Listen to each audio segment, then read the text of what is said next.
When oil prices go up, we make a lot of money. Yeah, I mean, Trump's not wrong, but he's pretty wrong. Or at least this is an incredibly disingenuous way of representing the economics of going to war with Iran. Oil prices have been on a roller coaster ride since the U.S. and Israel launched their war against Iran. Oil futures spiking again to more than $100 a barrel. So to get this straight, the U.S. and Israel bomb Iran. Iran threatens to attack oil tankers in the Strait of Hormuz. This cuts off a fifth of the world's oil trade. Oil prices shoot up. And Trump says this is great for Americans because the United States is the largest oil producer in the world. So there are a whole bunch of problems here. One, when he says we make a lot of money, what he actually means is oil companies make a lot of money. They're the ones profiting most by pumping a commodity out of the ground that is suddenly more valuable because it's harder to come by. Two, we, to use Trump's language, actually lose a lot of money because the most direct consequence of the price of oil going up is that the price of gas goes up. Gas prices at the pump in the U.S. have jumped by the most since 2022. And when the price of gas goes up, the price of everything goes up. The cost of driving, sure, but also the cost of flying, the cost to make all kinds of things, the cost to deliver absolutely anything. So oil producers make money. Oil producing states make money. But consumers, aka anybody in the broader economy, they pay more. They feel inflation. Energy greases the wheels of the economy, and it's felt in just about everything that we produce or consume. And so it's obviously going to impact everything. Because let's remember problem number 3. When Trump says the United States is the largest oil producer in the world, this is correct. But it leaves out the fact that the United States is also the single largest oil consumer in the world, about 20% of the entire planet's oil consumption. It imports millions of barrels of oil a day, which again, it now has to pay a higher price for. But take all of this with a grain of salt, because the most immediate cost Trump isn't mentioning here is the cost of waging war itself. The Pentagon figures just the munitions alone in the first 2 days of the war, $5.6 billion. That's a lot of bombs, missiles, interceptors, and in the first 6 days, the direct cost of war ballooned to $11.3 billion. That's for less than a week's worth of fighting, and there's no clear end in sight. The war in Iran may be far away from Africa, but its consequences are very close and they are felt by Africans across the continent. On February 28, 2026, the United States and Israel attacked Iran. Iran hit back, targeting Israel and every Gulf country hosting U.S. military personnel. The Strait of Hormuz, through which 1/5 of the world's oil passes and which Iran borders, is effectively closed. Qatar and Saudi Arabia have paused gas and oil production.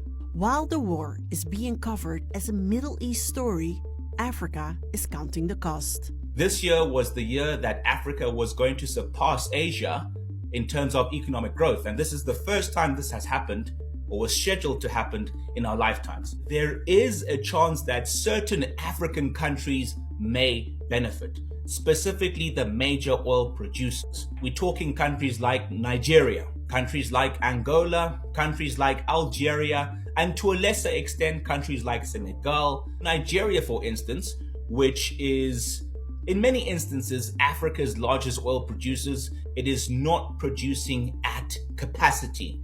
It will benefit to some extent from an increase in prices, so it'll get more per liter or per barrel of oil and fuel, but not as much as it can get. So you benefit one side, but you're also losing on the other side because things are becoming more expensive. The important thing to clarify here, the people that will be benefiting in those countries are going to be political and economic elites. Is it going to be the domestic populations themselves? I don't think that wealth is going to trickle down. So the war has impacted Qatar. It has impacted the United Arab Emirates. It has impacted Saudi Arabia. These countries have become significant contributors of capital in Africa. And a lot of infrastructure projects and others in key industries were due to be financed by them. Now these countries may be forced to look for capital elsewhere, and it's very, very difficult in this climate. African countries are not the ones responsible for global shocks to the economy, to the security order. They invariably have to be the shock absorbers. They have to be the recipients of those consequences, even if they didn't have a hand in making them. So there is an American base in Djibouti, Camp Lemonnier. There are also Israeli installations in Somaliland and Eritrea. They are probable targets. And if Iran does decide to broaden the scope of the conflict and the scope of targets, those bases are sitting ducks. And that's a concern for Africa because we don't have the means to defend ourselves in that respect. So I think that this is a warning call for African leaders and policymakers and businesses that we should always be braced for opportunities that come from crises like this, because we've seen things like this before. This is not the first Middle East crisis that has happened. And we know what usually happens. People divert to Africa, ships divert to Africa, and airlines divert to Africa. And we haven't prepared our infrastructure for that. At this moment, it's a situation of damage limitation as opposed to opportunity maximization. This is the fastest growing continent. This is the continent that possesses a lot of the natural resources that are going to be required for a sort of net zero future. I think the thing that should be observed very closely is the degree to which Africa might shape international affairs. If the rules-based international order was a lie, which, as Mark Carney openly admitted at the World Economic Forum, was largely put in place to help suit the needs of Western powers, if that was a lie, then maybe we can start to think again and think anew about an international order that does in fact benefit all of the countries in the world and not only the most powerful. When Israel and the United States attacked Iran, they closed the Strait of Hormuz. 20% of the world's oil flows through that strait. But what you probably haven't heard is that over 30% of the world's helium also flows through the strait. So with the strait closed, nearly a third of the helium used in the world doesn't move. So what does a world without helium look like? Well, let me tell you, it's not just a world without balloons. MRIs use superconductive magnets that need to be constantly cooled using helium. And if that helium is too expensive to refill, the MRI might stay down permanently. In 2018, 30% of the helium used by the United States was for MRIs. Helium is also critical for making the semiconductors in all of our computers and smartphones. Helium keeps the chips cool during the high-tech etching process. So if the price of helium keeps going up, we're looking at a serious case of tech inflation. The price of every chip and every smartphone and computer that uses them will have to increase. Of course, this looks pretty bad for the AI boom, which seems to be a huge portion of US economic growth in the last few years, while everything else just stagnates. The amount that helium is connected to our high-tech industries cannot be overstated. Want to make fiber optic cables? You need helium for cooling and preventing defects. Helium is used as a shielding gas in welding stainless steel. NASA is one of the biggest consumers of helium globally because helium is used to pressurize rocket fuel tanks. So more expensive launches because the price of helium can mean fewer satellites. And an uncountable number of scientific experiments and research in superconductivity and quantum mechanics, none of which I understand at all rely on helium. While the strait stays closed, 200 massive containers of helium are stuck here on the Gulf. Liquid helium, even in the most advanced containers in the world, slowly boils off and evaporates. So now that the US is also apparently blockading the strait, we should probably start looking for a plan B, because soon that helium will be gone and your wallet and maybe even your medical care will feel the loss. Africans may soon dig deeper into their pockets to pay for fuel as the joint strikes on Iran by the United States and Israel leave the global oil markets vulnerable to higher prices. International oil trade records show that the price of Brent crude, which is easy to refine into diesel and petrol, has already shot up by 10%. This comes barely 3 days after the United States and Israel jointly attacked Iran on Saturday, February 28th, killing the nation's supreme leader Ali Khamenei and nearly 50 other senior Iranian officials. The U.S. under President Donald Trump had accused Khamenei's government of overseeing an oppressive regime. Trump therefore stated publicly that a regime change in Iran was necessary. For its part, Israel has been opposed to Iran's nuclear program, saying it poses a security threat to the Middle East region. In response, Iran has accused both the U.S. and Israel of meddling in its internal affairs and has therefore vowed a strong response to the two allied nations' attacks. But as tensions simmer, the repercussions of the hostilities in Iran can be felt far beyond. Iran is among the world's 10 leading producers of crude oil, even though its production capacity has sharply declined since the 1970s, largely due to U.S. sanctions.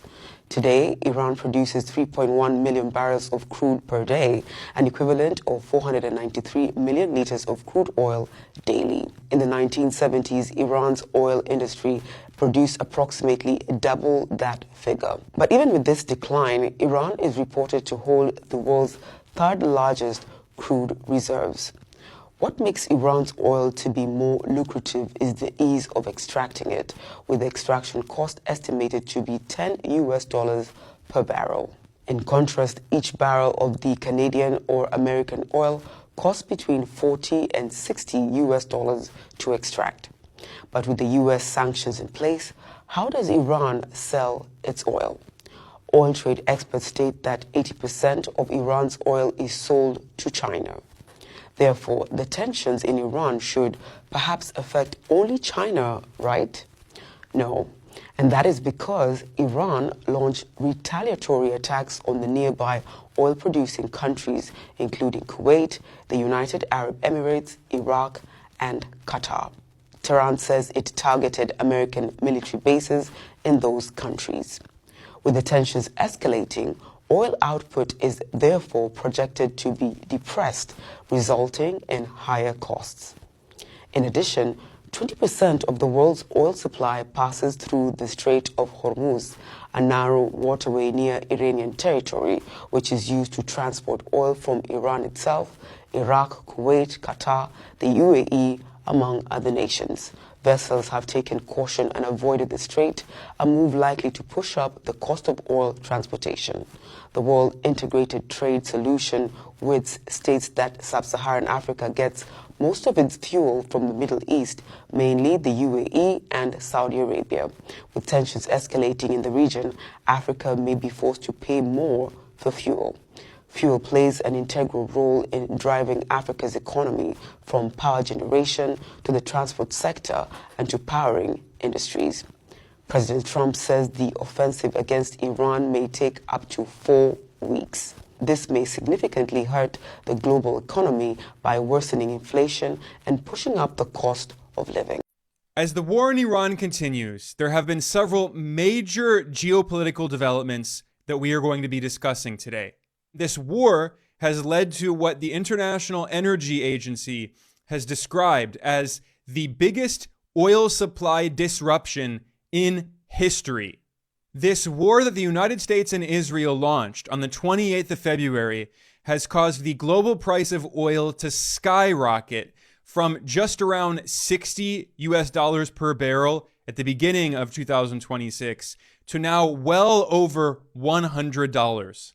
And Iranian officials have made it clear that the price of oil is going to continue to rise, potentially to $200. And this is why there are now many reports warning that this could unleash a global economic crisis, because oil is the most important commodity on Earth. Meanwhile, one of the most important points of conflict in this war that the U.S. launched against Iran has been the Strait of Hormuz. This is a very narrow strait off the coast of Iran in the Persian Gulf, and this is the single most important oil transit choke point on Earth. Every single day before the U.S. started this war, 20% of the global oil supply traveled through this very narrow strait. And in response to the U.S.-Israeli war of aggression, Iran decided to close down the Strait of Hormuz.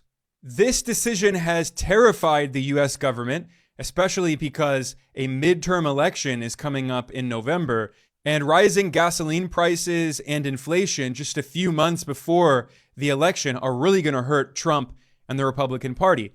This is why Trump is so worried and becoming so desperate, and he's trying to find a way to forcibly open the Strait of Hormuz. This is why Trump wants to send more U.S. warships to the region and he's even trying to pressure other countries to also send their warships. However, this is where things get very interesting geopolitically, because the Iranian government has announced an exception. Tehran has revealed that it will allow Chinese oil tankers to pass through the Strait of Hormuz without any problems. But it's not just that. An Iranian government official also told CNN that Tehran will allow other countries to send oil tankers through the Strait of Hormuz under one condition. They have to sell that oil in China's currency, the renminbi, also known as the yuan, not the US dollar. This is an extremely important geopolitical development. We're about 48 hours away from the largest global energy crisis in history because of the US's aggression on Iran. Donald Trump has said if the Strait of Hormuz does not fully open within 48 hours, he's going to start attacking Iranian civilian power plants. Now, Iran's electricity and water infrastructure were targeted before in the second week of the war, and because of that, water, soil, and air contamination of the cities became a serious health concern. And if the US launches an attack like this again, attacks Iranian power plants, Iran is going to attack all energy infrastructure linked to Israel and the US across the entire Middle East. Remember, Ali Larijani said before his death that if the US took out Iran's electricity, the entire region would go dark in under half an hour. A spokesperson with the IRGC said today, following previous warnings, if Iran's fuel and energy infrastructure is attacked by the enemy, all energy, information technology, and desalination infrastructure belonging to the United States and the regime in the region will be targeted. And beyond the blackouts, I just want to focus on one point for a moment: the desalination infrastructure. Desalination is the process of taking salt water and converting it into drinking water. The Gulf especially is incredibly reliant on desalination technology. They need this technology for their survival, and US companies are significant providers of the technology. Gulf countries and Israel are the most dependent in the world on man-made water. Over 100 million people rely on these plants. And if the US moves forward with targeting Iran's energy infrastructure, Iran is going to target these desalination plants. It is going to cause a global catastrophe, and it will be the US's fault. This stretch of water is playing a crucial role in President Trump's war with Iran.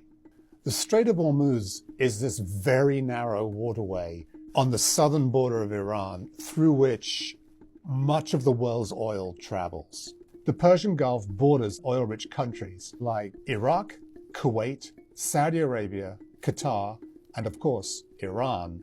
And that oil has to be transported out through the Persian Gulf and the Strait of Hormuz.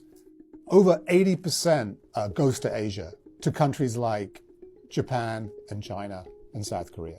Typically, like 80 oil and gas tankers will travel through the Strait of Hormuz daily. And on this past Monday, just 2 went through. So what happens when the Strait of Hormuz becomes dangerous for tankers? So the ships sit there for days waiting until they think it's safe. There is no other way of getting out of the Persian Gulf other than through the Strait of Hormuz. Iran doesn't legally control the strait. It's very difficult to blockade the strait, but Iran's position right there on the edge of the strait gives it an enormous strategic advantage. So since the US-Israeli attacks on Iran, we've seen several attacks on tankers. Iran has been linked to an attack on a Saudi refinery. It's these sort of incidents that leads shipping companies to be very cautious about sending their tankers through the Strait of Hormuz. Anytime you have a crisis like this, it affects global markets and pushes up the cost of oil, even in the United States. President Trump made a big move on Tuesday, probably because he's worried about the impact on oil prices. He said that he was going to perhaps send a naval escort that would act as protection for tankers going through the Strait of Hormuz. Some oil analysts believe that an escort would get tankers moving again, but we're not sure when it will actually be in place to offer that protection. If this crisis in the Strait of Hormuz continues, it could do more damage to the global economy than anything I've seen in years. This is the day that Iran was bombed brutally. The day that the supreme leader was assassinated. the day that 40 leaders were killed, the day that the granddaughter of the supreme leader was killed. What happened? Well, the first speaker from Bahrain, the ambassador, said, "We are here to condemn the unprovoked attack on us by Iran."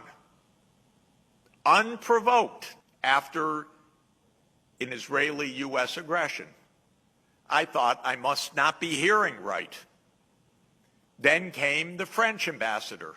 "We are here to condemn Iran's attack on its neighboring states." Then came the Danish ambassador. "We are here to condemn Iran." Then came the British ambassador. "We are here to condemn Iran." Then came the Greek ambassador. "We are here to condemn Iran." Even George Orwell could not have made this up. This is the day that Iran was attacked. Only 3 countries condemned Israel and the United States for attacking: Russia, China, and I believe it was Somalia sitting in the seat for the African countries. Only 3. I had to think, what is going on here? I'll tell you what's going on. It's very interesting. Everyone that said that has an American military base on their soil. They are not sovereign countries. They dare not speak. They host the U.S. military, they host the CIA, they watch their backs.